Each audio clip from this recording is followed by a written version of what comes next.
Hello दोस्तों, concise physics का class में आपका स्वागत है। जहाँ पे हम लोग बहुत ही सिंपल तरीके से फिजिक्स का डिस्कशन करते हैं। आज का टॉपिक है lens and lens maker formula. जैसे कि मिरर बनाने के लिए हमें एक सरफेस का जरूरत होता है, लेंस बनाने के लिए हमें दो सरफेस का जरूरत होता है। हम लोग यहाँ पे एक सिंपल डबल कन्वेक्स लेंस लिए। यहाँ पे आप लोग देख सकते हैं इसका दो सरफेस है। जो लेफ्ट सरफेस है उसके लिए उसका एक राइट साइड में सेंटर ऑफ कर्वेचर रहेगा और राइट सरफेस के लिए लेफ्ट साइड में एक सेंटर ऑफ कर्वेचर रहेगा। सिमिलरली इसका फोकल लेंथ भी दो रहेगा, यानी इधर से लाइट भेजेंगे तो राइट साइड में यहाँ पे फोकस होगा और इधर से लाइट भेजेंगे तो लेफ्ट साइड में यहाँ पे फोकस होगा। तो यहाँ पे दो सेंटर रहेगा, दो फोकस रहेगा। तो प्राइमरी कौन सा होगा? लेफ्ट साइड से रे भेजने से जो फोकस मिलेगा उसी को हम लोग प्राइमरी मानेंगे, क्योंकि ऑब्जेक्ट को हम लोग जनरली लेफ्ट साइड में रखते हैं। तो जब हम लोग साइन कन्वेंशन करेंगे कौन सा चीज पॉजिटिव होगा कौन सा नेगेटिव होगा, तो हम लोग को जो प्राइमरी है, primary focus, primary centre of curvature, उसको देखना पड़ेगा। अब लेंस अलग अलग टाइप का होता है। यहाँ पे आप देख सकते हैं दोनों साइड में कॉन्वेक्स है, लेफ्ट साइड में कॉन्वेक्स, राइट साइड में कॉन्वेक्स, इसीलिए इसका नाम है डबल कॉन्वेक्स और सिंपली लोग कॉन्वेक्स भी इसको बोलते हैं। यहाँ पे देख सकते हैं दोनों साइड में कॉन्केव है, इसीलिए इसका नाम डबल कॉन्केव है या फिर सिर्फ सिंपली कॉन्केव। यहाँ पे देख सकते हैं एक साइड में प्लेन है और एक साइड में कन्वेक्स है, इसीलिए इसका नाम है प्लेनो कन्वेक्स। इस साइड में प्लेन, इस साइड में कन्वेक्स, इस साइड में प्लेन, इस साइड में कनकेव, इसीलिए इसका नाम क्या है? Plano concave. सिमिलरली यहाँ पे कुछ नाम मिलेगा आपको, लेफ्ट साइड में कन्वेक्स, राइट साइड में कनकेव, तो ये नाम हो जाएगा कन्वेक्सो कनकेव। यहाँ पे क्या नाम हो जाएगा? कनकेवो कन्वेक्स। इधर में कनकेव है, इधर में कन्वेक्स है। ऐसा करके अलग अलग टाइप का लेंस हम लोग बना सकते हैं। अभी हम लोग बात करेंगे लेंस मेकर फॉर्मूला के बारे में। इस फॉर्मूला को डिराइव करने से पहले हम लोग को एक ऑब्जेक्ट का इमेज बनाना पड़ेगा। हमारे पास एक डबल कन्वेक्स लेंस है फॉर सिंप्लिसिटी। यहाँ पे लेफ्ट साइड में हमारे पास एक ऑब्जेक्ट है, तो इसका इमेज बनाने के लिए हमें मिनिमम दो रे चाहिए। एक रे सीधा चला जाएगा ऐसे विदाउट एनी डेविएशंस, दूसरा एक रे ऐसे जाएगा और इस जगह में क्या होगा? इस जगह में गिरेगा पहला सरफेस में। तो पहला सरफेस में हम लोग को एक नॉर्मल ड्रॉ करना पड़ेगा। This is our normal. तो रूल के हिसाब से ये light rare to denser medium में जा रहे हैं, तो क्या होगा? तो लाइट जो इधर जा रहा था वो टुवर्ड्स द नॉर्मल शिफ्ट हो जाएगा, यानी नॉर्मल की ओर झुक जाएगा, ऐसे हो जाएगा। अगर ये दूसरा वाला सरफेस नहीं होता तो ये लाइट सीधा चला जाता है ऐसे। लेकिन यहाँ पे दूसरा सरफेस भी है, तो यहाँ पे दो बार ट्रांजेक्शन हो रहे हैं। एक बार एयर से सपोज ग्लास में हो रहे और दूसरा बार ग्लास से एयर में हो रहे हैं। तो पहला बार टुवर्ड्स द नॉर्मल शिफ्ट हुआ, यहाँ पे और एक बार ट्रांजेक्शन हो रहा है, तो यहाँ पे और एक बार नॉर्मल ड्रॉ करना पड़ेगा। अब क्या होगा? अब ये डेंसर से रेरा मीडियम में जा रहे, तो रूल के हिसाब से ये नॉर्मल से दूर भागना चाहिए। तो नॉर्मल ऊपर है तो उससे दूर हो जाएगा, मतलब और नीचे आ जाएगा। तो ये हो जाएगा हमारा final image. This is our final image I. ठीक है, तो ये पूरा सिस्टम के लिए ये जो लेंस है इसके लिए ये ऑब्जेक्ट है और ये इमेज है। लेकिन अगर हम लोग इसको गौर से देखेंगे तो ये जो है टू स्टेप प्रोसेस है। फर्स्ट सरफेस ये इमेज बनाया और दूसरा सरफेस क्या किया? इसी को ऑब्जेक्ट के हिसाब से मान के फाइनल इमेज बनाया। तो फर्स्ट सरफेस के लिए ये ऑब्जेक्ट है, ये इमेज है, और सेकेंड सरफेस के लिए ये ऑब्जेक्ट है और ये इमेज है, और पूरा कॉम्बिनेशन के लिए ये ऑब्जेक्ट है, ये इमेज है। इस डिस्टेंस को हम लोग यू मान लेते हैं, ऑब्जेक्ट डिस्टेंस। इस डिस्टेंस को हम लोग ये मान लेते हैं, और इस डिस्टेंस को हम लोग कोई एक्स वाई जेड कुछ भी मान सकते हैं, वी डैश मान लेते हैं। So this is the construction. अब हम लोग को याद करना पड़ेगा रिफ्रैक्शन एट कर्व सरफेस का फॉर्मूला को। क्या था? NF by v minus NI by u बराबर NF minus NI by R। अगर कोई ऑब्जेक्ट NI मीडियम में रखा है और उसका इमेज बन रहा है NF मीडियम में, मतलब ट्रांजेक्शन हो रहा है NI से NF में, तो यहाँ पे हम लोग लिखते हैं फाइनल मीडियम का refractive index by image distance minus initial का refractive index by object distance is equal to दोनों का difference by radius. Radius means surface का रेडियस ऑफ कर्वेचर। इस फॉर्मूला को हम लोग दो सरफेस में लगाएंगे। मान लेते हैं पहला सरफेस का रेडियस R1 है और दूसरा सरफेस का रेडियस R2 है। तो पहला सरफेस में वो फॉर्मूला लगाएंगे तो क्या होगा, फॉर फर्स्ट सरफेस क्या हो रहा है, n1 रिफ्रैक्टिव इंडेक्स से n2 रिफ्रैक्टिव इंडेक्स में लाइट जा रहा है। हम लोग मान लेते हैं कि इस लेंस का रिफ्रैक्टिव इंडेक्स n2 है मटेरियल का, और चारों ओर जो जहां पे रखा है लेंस उसका रिफ्रैक्टिव इंडेक्स n1 है। तो ट्रांजैक्शन कहां से कहां हो रहा है, n1 से n2 हो रहा है। तो nf हमारे लिए क्या है, n2 है, तो क्या लिखेंगे, n2 बाय इमेज डिस्टेंस। तो फर्स्ट सरफेस के लिए इमेज कौन सा है, i डैश है, उसका डिस्टेंस क्या है, v डैश, माइनस ni मतलब स्टार्टिंग n1 से हुआ था, n1 से, और ऑब्जेक्ट कितना दूरी में है, u में, बराबर n2 minus n1 by r1। What is r1, r1 is the refractive index of first surface. Similarly ये वाला रूल हम लोग सेकंड के लिए लगाएंगे, सेकंड सरफेस के लिए। सो फॉर सेकंड सरफेस यहाँ पे क्या हो रहा है, ट्रांजैक्शन n2 से n1 में हो रहा है, मतलब फाइनल रिफ्रैक्टिव इंडेक्स n1 है और स्टार्टिंग क्या है, ni n2 है। तो यहाँ पे क्या हो जाएगा, फाइनल मतलब n1 by image distance. Second surface के लिए इमेज i है और सेकेंड सरफेस के लिए ऑब्जेक्ट कौन सा होगा, i डैश। ये रूल होता है, फर्स्ट सरफेस जो इमेज बनाते हैं वो दूसरा के लिए ऑब्जेक्ट बन जाता है। तो n1 बाय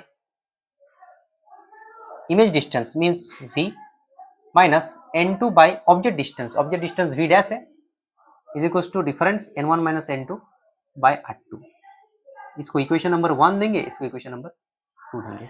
तो दोनों सरफेस का इक्वेशन हम लोग लिख लिए। अगर दोनों को कंबाइन कर देते हैं तो पूरा कॉम्बिनेशन का इक्वेशन हम लोग को मिल सकते हैं। तो क्या करेंगे, 1 प्लस 2, क्या आंसर मिलेगा, यहाँ पे आप देख सकते हैं n2 by we dash cut जाएगा, तो क्या बचेगा, n1 by v minus n1 by u, ये बचेगा, दोनों को प्लस कर रहे हैं। इधर में क्या बचेगा, n2 minus n1 by r1 plus n1 minus n2 by r2। यहाँ पे अगर हम लोग n1 को कॉमन ले लेंगे तो क्या बचेगा, 1 by v minus 1 by u बराबर n2 माइनस n1 अगर कॉमन ले लेंगे तो बचेगा 1 by r1 minus 1 by r2, क्योंकि यहाँ पे n1 माइनस n2 है, n2 माइनस n1 कॉमन लिया तो यहाँ पे एक माइनस आ जाएगा।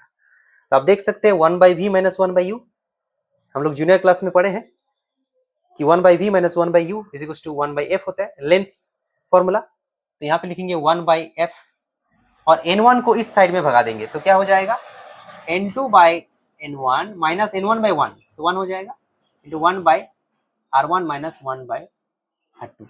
इस फॉर्मूला को हम लोग को बहुत अच्छे से नोट डाउन कर लेना है कि इसको हम लोग बोलते हैं लेंस मेकर फॉर्मूला। अब इसका नाम लेंस मेकर फॉर्मूला क्यों है, क्योंकि अगर हमें 20 सेंटीमीटर फोकल लेंथ वाला एक लेंस चाहिए तो उसका पैरामीटर्स ये है r1 r2 into n1, और इसको हम लोग कंट्रोल कर सकते हैं। r1 r2 हम लोग आसानी से कंट्रोल कर सकते हैं, क्योंकि एक लेंस का अगर हम लोग साइज चेंज करेंगे, ऐसे करेंगे तो उसका r1 और r2 चेंज हो जाता है। साथ ही साथ उसका रिफ्रैक्टिव इंडेक्स को भी हम लोग चेंज कर सकते हैं बाय टेकिंग सुइटेबल मटेरियल्स। तो किसी भी लेंस को बनाने के लिए इस फॉर्मूला का हेल्प लिया जाता है, इसीलिए इसका नाम है लेंस मेकर फॉर्मूला। अभी लेंस मेकर फॉर्मूला के ऊपर एक न्यूमेरिकल सॉल्व कर लेते हैं। यहाँ पे लिखा है कि plano convex lens has 20 centimetre radius of its convex surface. Radius of curvature होगा,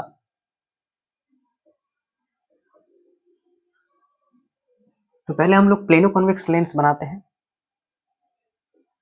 प्लेनो कॉन्वेक्स लेंस, एक साइड में प्लेन है और एक साइड में कॉन्वेक्स है।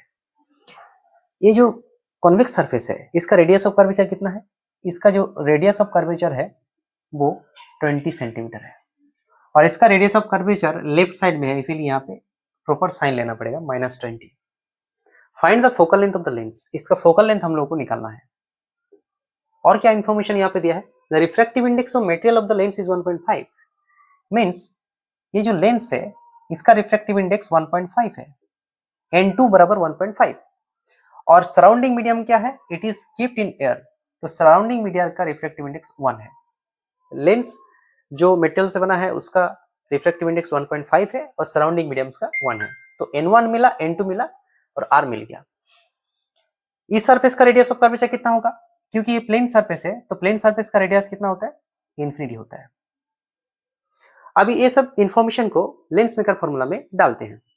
लेंस मेकर फॉर्मूला क्या था, 1 बाई एफ बराबर n2 by n1 minus 1 into 1 by r1 minus 1 by r2.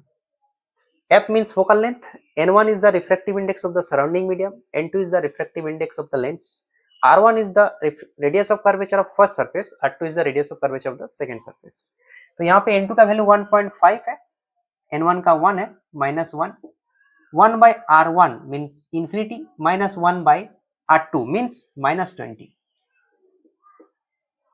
तो यहाँ पे आप देख सकते हैं, यहाँ पे हो गया 0.5, इधर में रह जाएगा 1/20.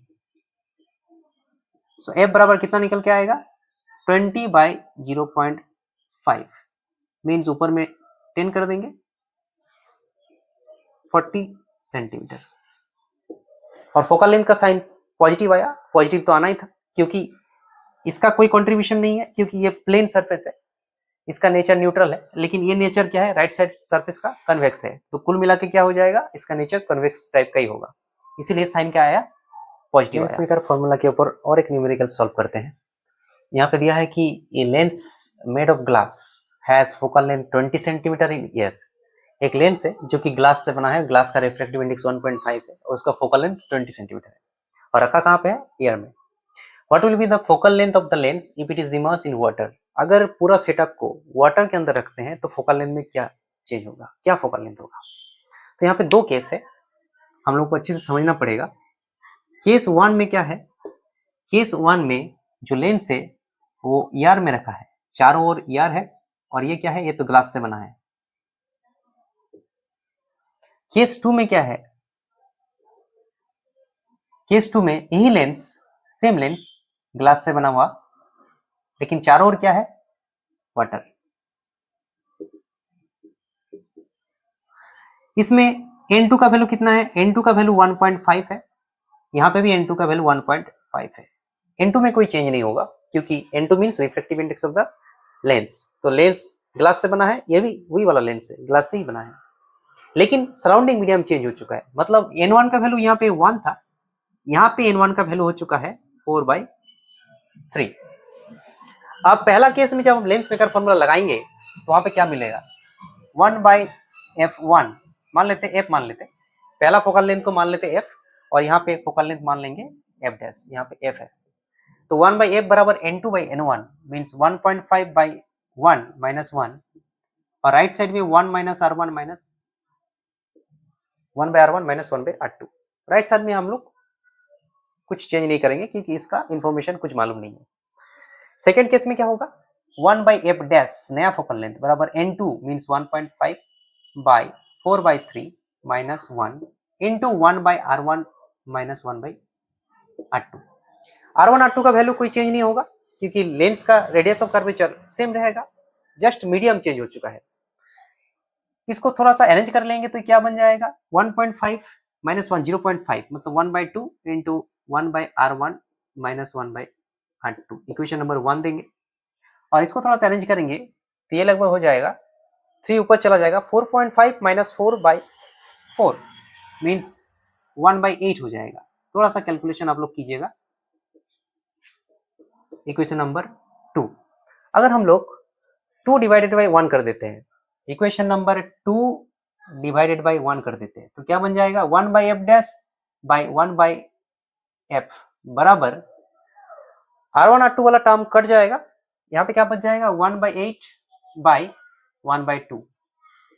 तो 1/8 इंटू 2 हो जाएगा मतलब 1/4 हो जाएगा.